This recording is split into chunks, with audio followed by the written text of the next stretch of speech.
Just also. Yep, and we are live. Welcome everyone to today's episode of Everything Outside Code.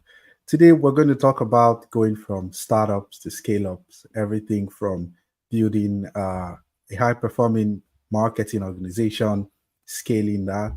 We're going to touch around things on from artificial intelligence to emerging technologies. And I have a very wonderful guest with me today. I kept saying on LinkedIn that if you know Yanda, then you should definitely be on the stream. I'm going to hand it over to Janda to introduce himself and just tell us a bit about how you got here. Thanks, William. Thanks for inviting me. It's great to be here, and it's great to chat with you after a while.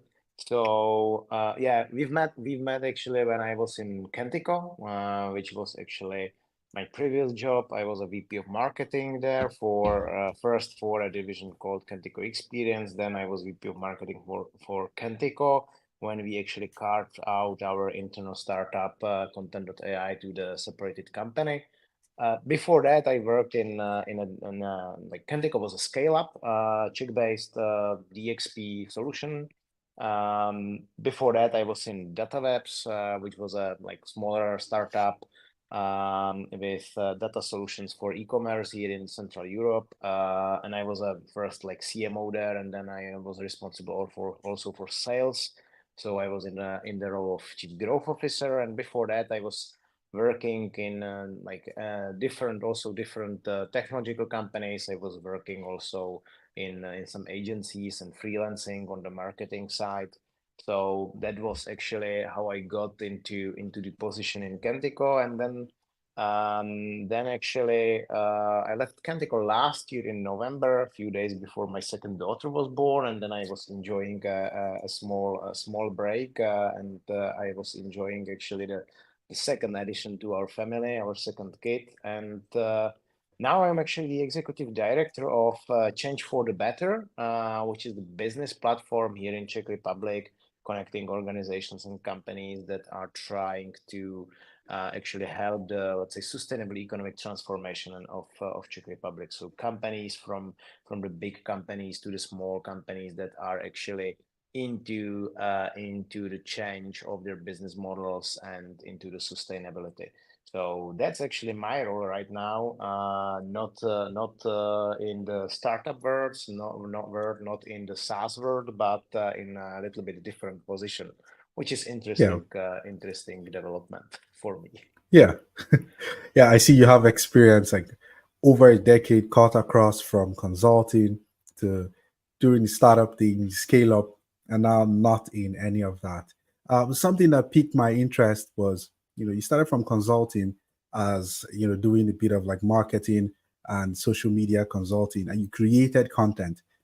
How did that shape you over time? Because I see you also still create content now. I subscribe to your newsletter. How has that shaped the work you've done over the last 10 years?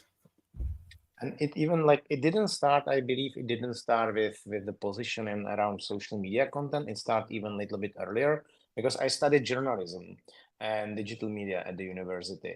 And I went actually to the journalism because I loved writing even like during the high school. So there's the origin of content creation, I believe. And basically any kind of like digital media, like newsletters or social media where I started my career, I perceived them always only as a like different channel. Yeah, like with social media, when it was a fresh, it was a new channel. So it was kind of like cool to work in social media. But hey, at the end, it's just the channel how to get the content into the audience, to the audience. So that's how I see right now like my past in using different digital media channels. But from the point of view of content, I think like I was always a reader. I love this great stories. Yeah. And I think that's actually what I found most interesting about any type of content. When you can actually tell some interesting story, or when you tell some interesting fact or something new to your audience in actually a readable and interesting or catching story. And I Mm-hmm. think actually the storytelling is the most important part of the content creation, actually, in my Yeah. opinion. And from there, yeah, it was like yeah, digital media obviously is something what was like here for us a little bit newer than, for example, for the guys in Western Europe or in the US. So it was easier for me after the university to start some consulting jobs, because obviously like after the end of communism here, we've been lacking behind with some, let's say, history and experience of content creation and using new channels and new media. So it was easier for me in my age to really become a consultant in kind of a big advertising company, and come Yeah. to the role where actually in Paris or in London, where I was in contact with some of my colleagues there. They've been like Mm-hmm. probably like 10 years older than me. Yeah. But here in Czech Republic, it was easy for young people after the university to get a job, because like nobody was doing that before. Yeah. Yeah. Wow, that's really cool. And would you say this is some sort of like a requirement, at least a superpower for a marketing leader to also have that, innate content creation ability? Because a lot of marketing leaders, have strategic strength. The strengths lie in strategy and steering a team. But then there's also the fact that some are hands-on, like yourself, are able to, get in the weeds of things. Do you recommend that this should be like a prerequisite or at least a strong recommendation for marketing leaders? I would even say that for any leader, if you consider, like, as I said, yeah, I see storytelling as an important part or even most important part of the content creation. Yeah. And then when you consider what's the leadership about, yeah, what's actually like internal communication about, what's actually explaining strategy, company strategy about, it's again about storytelling. So I would say that some kind of like content creation and storytelling, it's actually something what any kind of like leader or startup founder or manager should be able to do to the certain point. Not from the point of view of actually like creating the great content, like hey, I can actually record a video or do the graphic, but I should be able to lay down the storyline, yeah, for what I want to say. Yeah. And that's something what I think all the marketing leaders, all the like company leaders, all the leaders of the departments that are facing the customers, all the Hmm. founders, yeah, to be able to actually found the investors should be able to do. Yeah. Yeah, Because any kind of like strategy, any kind of like business idea, any kind of like internal communication, that's just telling some story. yeah, yeah. That's definitely true. I believe storytelling is, an important trait that every marketing, actually every business person and very serious like founder should have. I would argue, you know, that's like uh like that's even great. yourself, right? You are telling the story of like how you worked in your past, how you like founded the Heckman bar, right? It's again like Yeah, what's William's story. Yeah. yeah. Yeah, and it's I think it's what's drawn the most people, is the stories you tell, especially if they're relatable and someone shares them, then instantly you're able to inspire people and motivate people, both internally and outside the organization as well. Yeah, definitely. And I Yeah. think um like there are definitely leaders who actually understand that, and I've met a couple of really strong, great leaders, and then there are people who are struggling with that, and I think really that Hmm. uh, like you mentioned, for the topic actually of scaling, yeah, when you want to find out more investors, when you want to find out more people, when you are hiring, when you are actually scaling the company, and you need to find like senior people, yeah, maybe even like more senior people that yourself, yeah, as a founder, then obviously like explaining the story of your idea, explaining the story why you Hmm. started that is important. Yeah? And if you are trying to scale up, yeah, you should find someone who will help you actually to improve your storytelling and to actually nail down your story about what's behind and Yeah. why actually you are doing that. Yeah. Yeah. That's true. Um, this made me, start to think more about like B2B marketing and storytelling. I mean, B2C relates with people, so the stories are very, relatable. But when you start to tell stories with companies and you start to look at B2B marketing, what would you say was your first foray into B2B marketing and leadership? And what did that look like? Was it at Kentico or, before that? I know previously was at, you were chief growth officer. Did that It have was to it was do, also B2B. It was also B2B because like we were actually Mhm, selling our tools to web shops, to e-commerce players. So we were actually mhm, B2B. We weren't actually B2C web shop ourselves. Yeah. So actually explaining the story, how the data and how actually insights from data can help them grow, and how actually what's the story of our CEO in the area of data analysis and data tools. Yeah, because our CEO back then, Honza Meyer, who was actually my classmate from the high school, he also had a very interesting personal story, coming yeah, from a developer to a product manager, and to someone who really understands the data and can actually explain the insight from the data to any kind of person, even without any data skill. Yeah, so that kind of like story behind the company and behind the products, yeah, combining with the story of the CEO was something what we were mhm, trying to tell at any kind of conference and even at any kind of sales meeting. Yeah. So mhm. even in the B2B, I believe the storytelling is important. It's just like again, like different audience, different type of story, but hey, it's still storytelling. Yeah, yeah, that's true. It's still storytelling consistent across. You're just inspiring businesses now, I guess. Um, Yeah, yeah, and inspiring yeah. people that basically, hey, when you are like even in Kentico, yeah, there are so many DXPs, there's so many CMSs, yeah, that basically, how are we different? Yeah, what's the Yeah. story behind? Yeah, we were always discussing that with that in the marketing and like with within our management or with our product for our, sorry, our product management and product marketing. So what's that story of Kentico? Hmm. How are we different and why? Yeah, that was also like Yeah. always part of the communication of the company. Yeah. Yeah. Speaking of Cantico and marketing there, I saw you built the marketing organization there. How did that go? And also, what did you look at? What were some of the key things you looked out for when hiring? A lot of founders currently struggle with this, especially when they want to, they want to go to market with a B2B product. So could you speak more to that? Like I was rebuilding the team after actually the changes within the company, because like obviously when I joined Kentico, it was already like successful company. But Hmm. there were a lot of changes the year before, and I was like rebuilding the team again from 3 people. And like one thing, one part of people I was looking for were people who have some kind of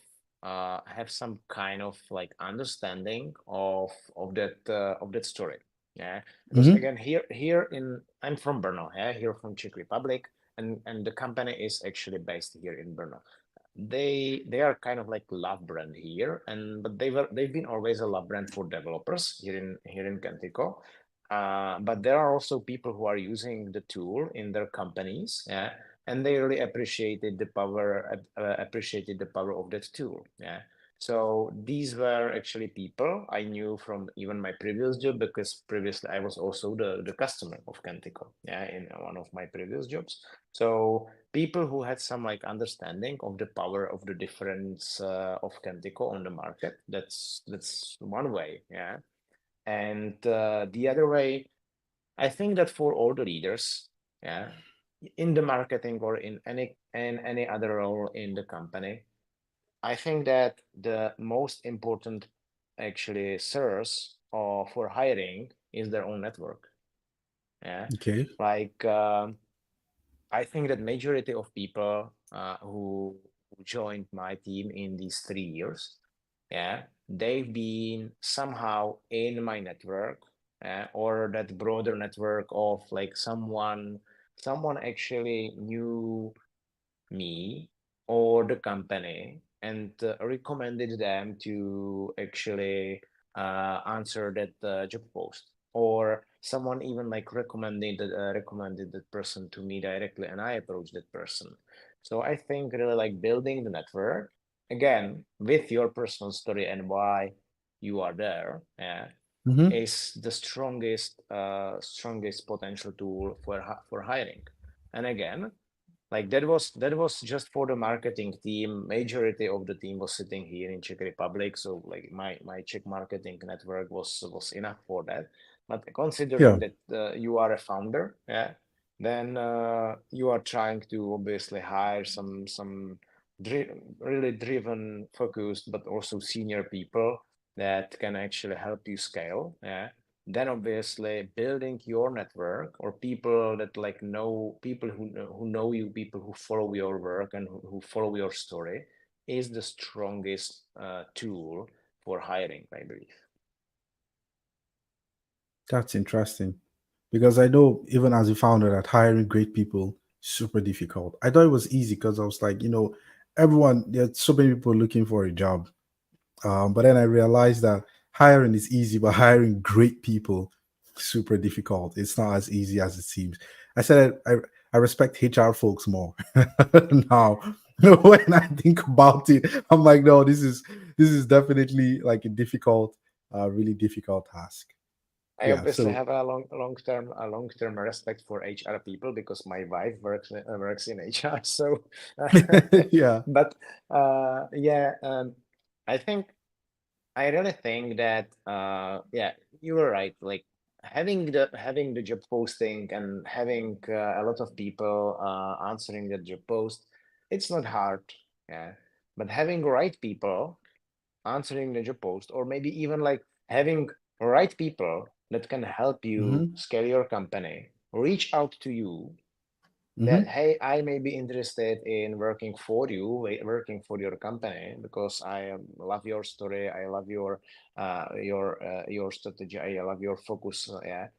That's something that is much more important because these people, yeah, with some really like great experience and with the drive, yeah, that Mm-hmm. can actually reach out to you even when you don't have that like job post right now for some specific role, but you can see that that person can really help you continue growing.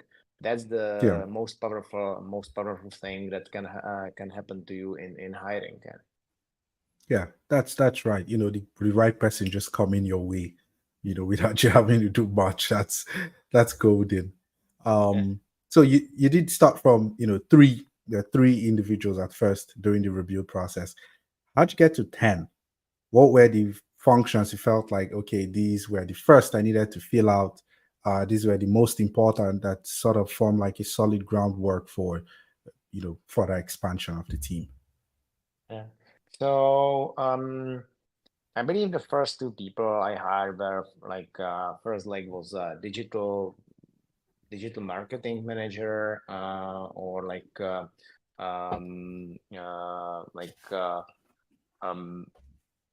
I would say yeah, like let's call it person like digital marketing. It was like obviously a responsibility for our digital channels, both like paid and earn, but also it was like lead nurturing, marketing automation, so all that stuff. That was super important for us. And I believe, yeah, the second person was actually the copywriter, the content manager to create the great content. So we are Yeah, back again to the topic. So yeah, these were yeah. two first really important roles which we didn't have covered, and then obviously with Kentico, Kentico sells primarily through the channel through the partners. So we also needed people for channel marketing, so for co-marketing Mm-hmm. activities with the partners, which is a little bit more like generic marketing role, because when you cooperate with partners, you need to be able to to set up the campaign with the partners to agree on the terms, and then obviously you need to obviously have be able to create some strategy together with the partner and choose if which channel is the best for that specific campaign with the specific partner. So it's a Mm-hmm. little bit it's kind of like small marketing manager, I would say, Mm-hmm. yeah, with Yeah. those specific partners, because each campaign with each partner can be different, yeah, based on the Yeah. needs. So yeah, this was also the very important job position in Cantico marketing team. So these were the next, and I believe also, yeah, and then like when we were growing, one interesting position which we've had was actually customer experience manager, who was the person Mm. responsible for mapping the customer journey, mapping the personas, ICPs, and actually identifying actually the opportunities in the customer journey where we can improve the communication. Yeah, and part of that was obviously responsibility of the marketing team, but some of these opportunities were not in the marketing team. They were, for example, in customer Mm-hmm. success management, or in actually in customer support. Yeah, and then obviously Mm-hmm. that person was pitching these ideas to the other departments. Yeah. Yeah. So that role, it doesn't have to be in marketing, obviously. Like very often I see these kind of roles even in like product marketing, product management, or in the UX teams, or Yeah. research teams. It doesn't matter. But I really felt very important that we've had that kind of role. Not many companies Yeah. actually have something like that. Huh. So a customer experience manager that just, maps the customer experience end to end. Yeah, exactly. Yeah, maps the customer journey, maps the customer experience, no, and just really the customer experience, not the user experience with the product, because Yeah. we were in SaaS. Yeah, like in SaaS company, I would probably consider that like combined. Yeah, because when you are the SaaS company, and especially if you are doing like product-led growth, then obviously that's the big part of your customer journey. In Kentico, actually using the product was part of the customer journey, but not definitely not the part of the buyer's journey, which like I Yeah. see the buyer's journey as a part of the whole customer journey. Yeah. But Yeah. in Cantico as a company, like product user usage wasn't part of the buying process, but in any kind of like product-led growth company, I would consider that even more Mm-hmm. important. Yeah.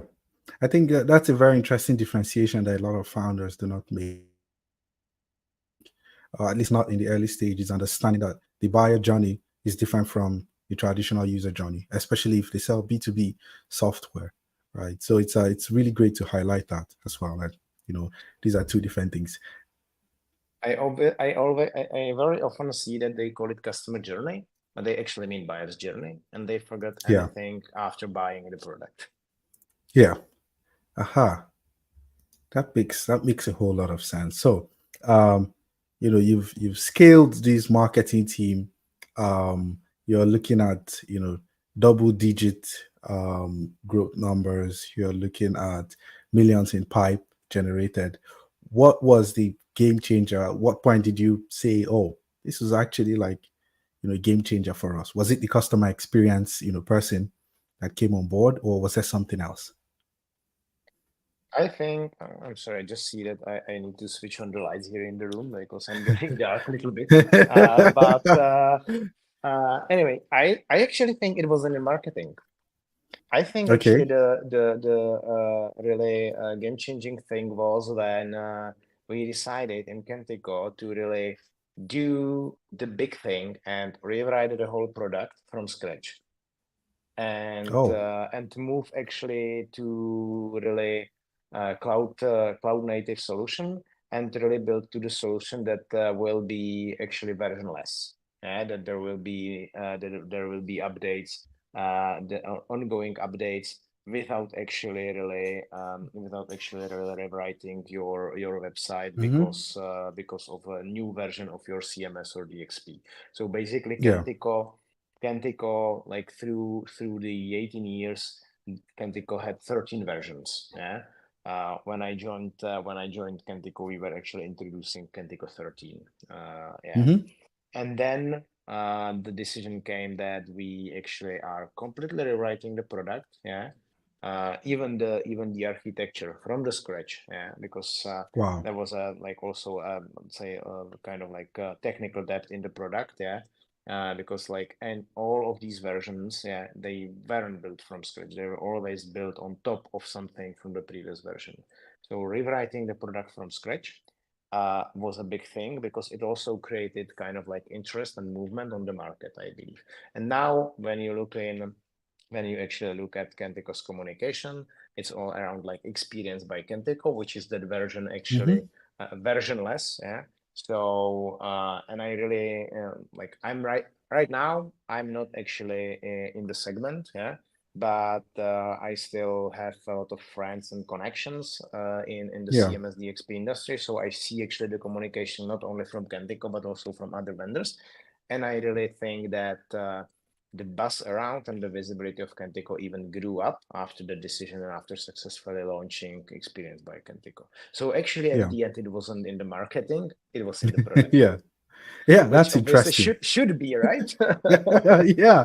It's interesting because a lot of teams, or at least a number of teams, they usually split like they're like, hey, it was marketing that was like a game changer because they see it in marketing and they fan that. But thinking that okay, with this, it's actually the product, switching the product that helps shape the market eventually.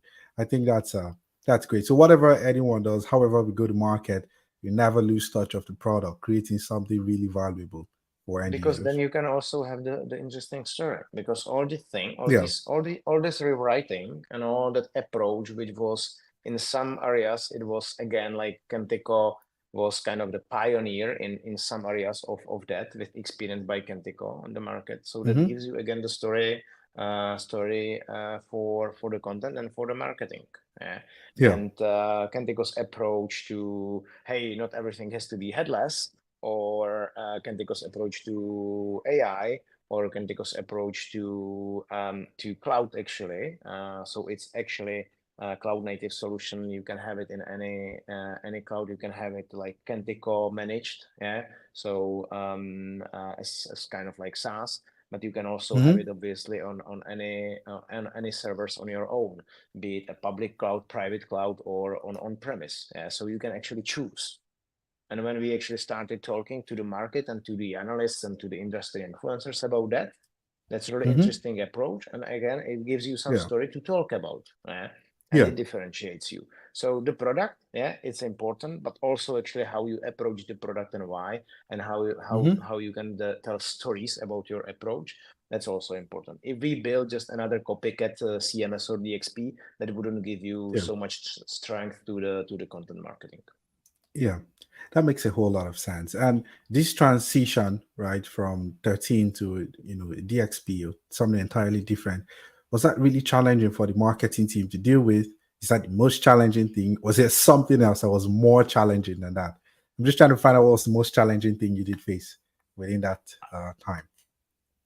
I actually think the most challenging for me personally was when I joined the company, and in 3 months we were actually introducing Kentico 13, and it was me new in the company. There was a new VP of product, Dominic Winter, who's now the CEO of the company, and we came in August 2020.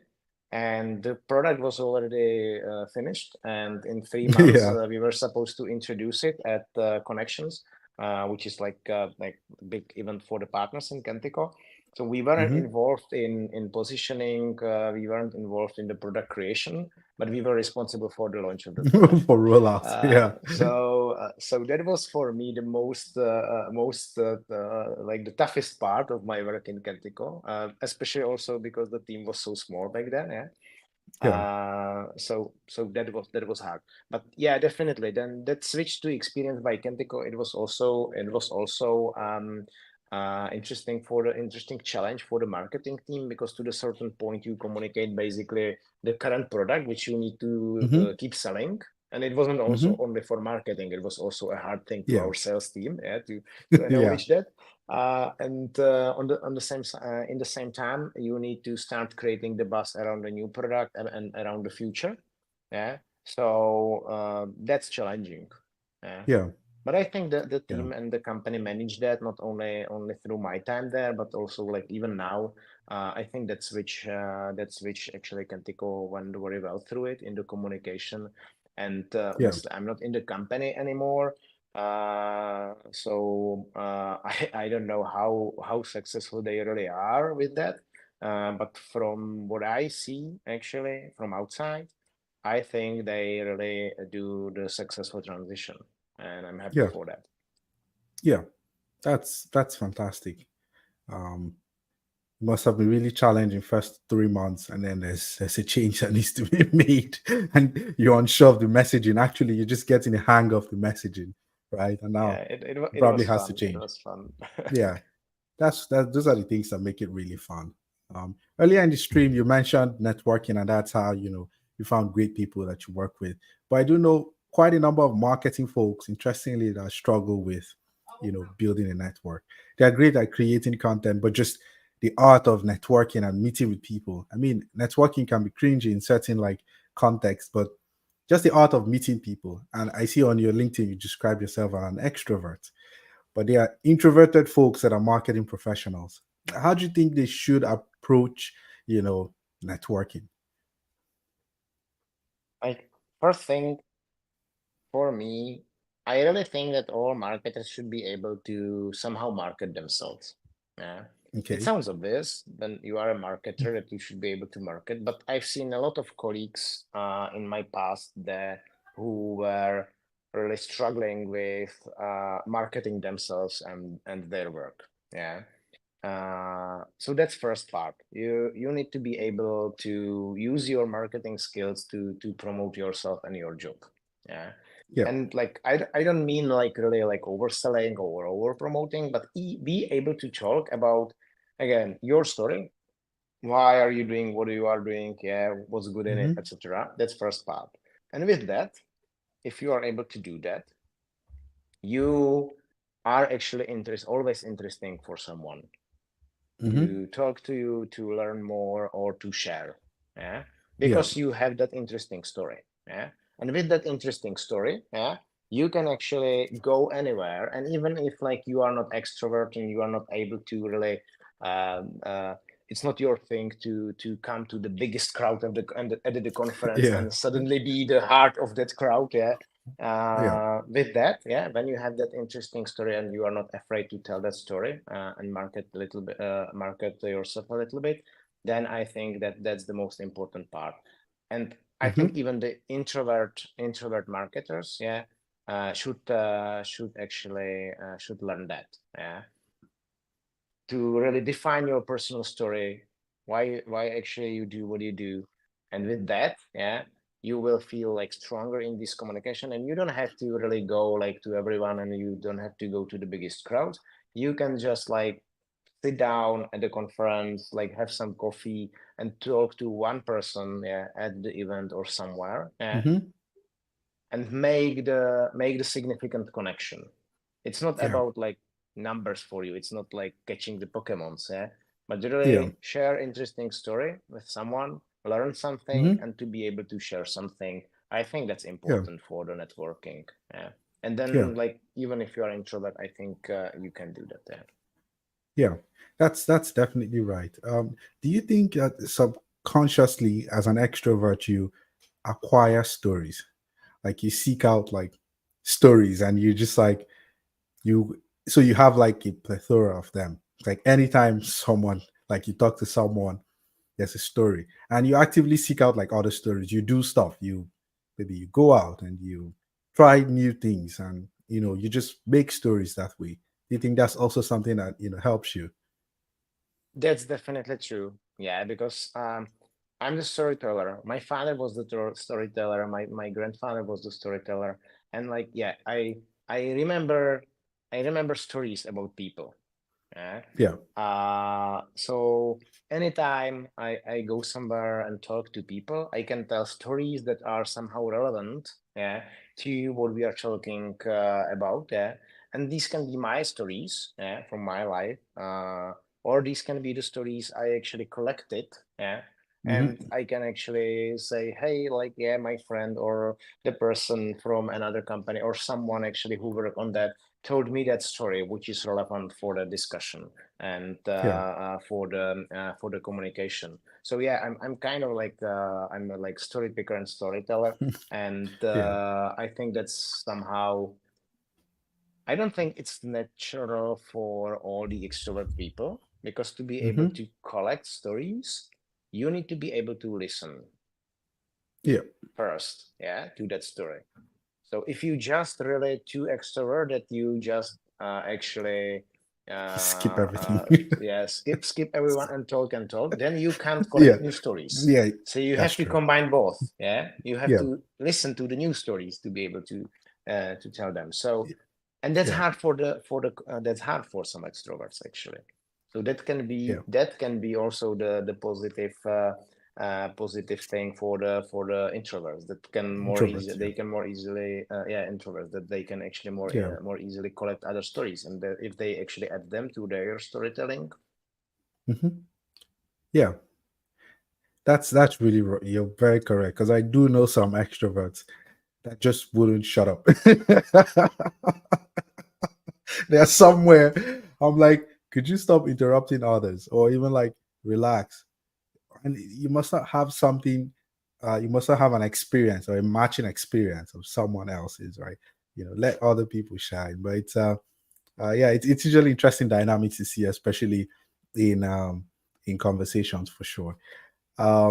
Something I wanted to ask, which I did ask on, the first time we spoke on a sales call, which was your take on emerging technologies like AI and how it affects businesses and how businesses need to adapt to it.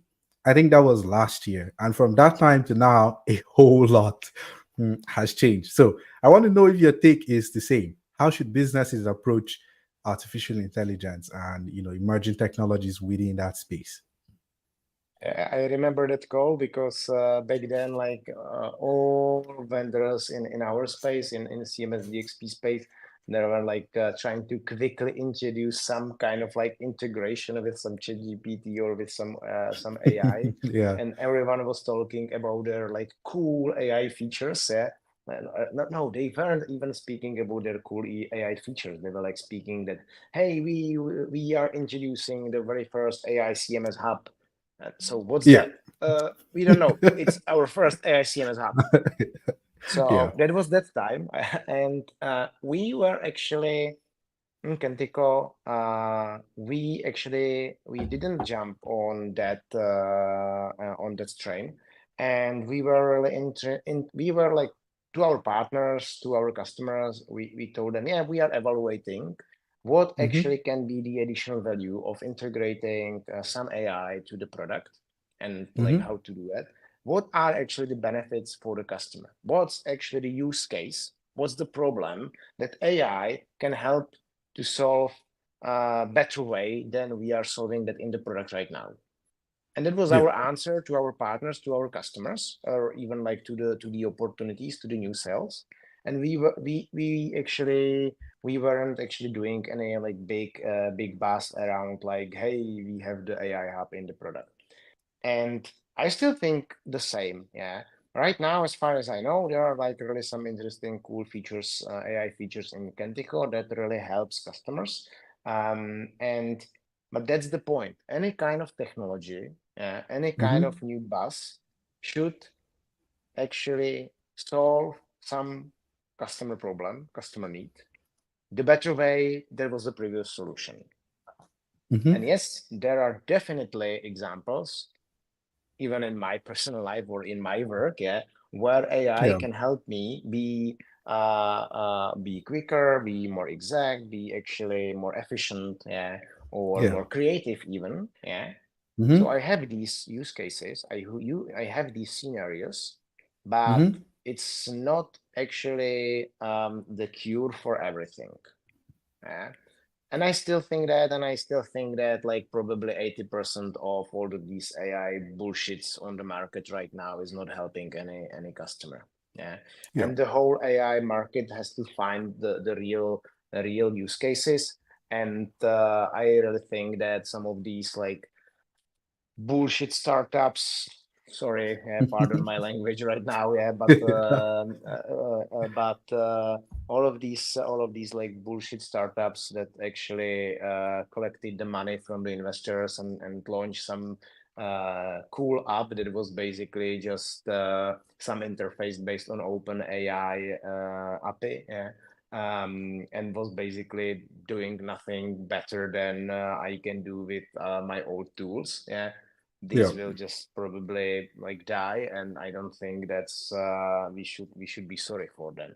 And I even see that on the market right now that you can read on TechCrunch that some of the VCs, they are actually right now very curious about how the investments are going, because there was a lot of yeah, money into AI, and I really think there's gonna be a lot of losses right now in AI, because some of these investments, like even like everyone just wanted to invest to anything what had actually AI on the first slide of their pitch deck, and it was all. yeah, Yeah, there was no sense in that. and So yeah, yeah, yeah. That makes sense. Definitely, I feel like it has to be grounded in value, whatever anyone's doing, because obviously time will tell. If it isn't grounded in value, um, then it would the flaws will shine through later on. Also, I see a lot of AI features and AI tools that lack proper enablement. Right? It's like putting something on the software, giving someone controls to like an airplane, and be like, "Hey, this is really cool. Fly it." And they're like, so what exactly am I supposed to do? What exactly am I supposed to do with this? Even though it's cool, they see it's really cool, it's just not helpful because they don't know how to use it. They haven't been enabled, they haven't been trained. They just got maybe one onboarding call where everyone was wide-eyed and screaming about how this is the latest cool stuff. So these folks need to think about these things, think about enablement, and then think about how this is grounded in value for sure. um, so we're coming up on time. I wanted to ask one final question, which is for every startup founder out there that's looking to take marketing from 10 to 50. So not from 0 to 10 and not from 50 to 100. So not going to like enterprise, but I would say going from being a startup to being a mid-market company, scale up, right? What are some of the important things they should pay attention to?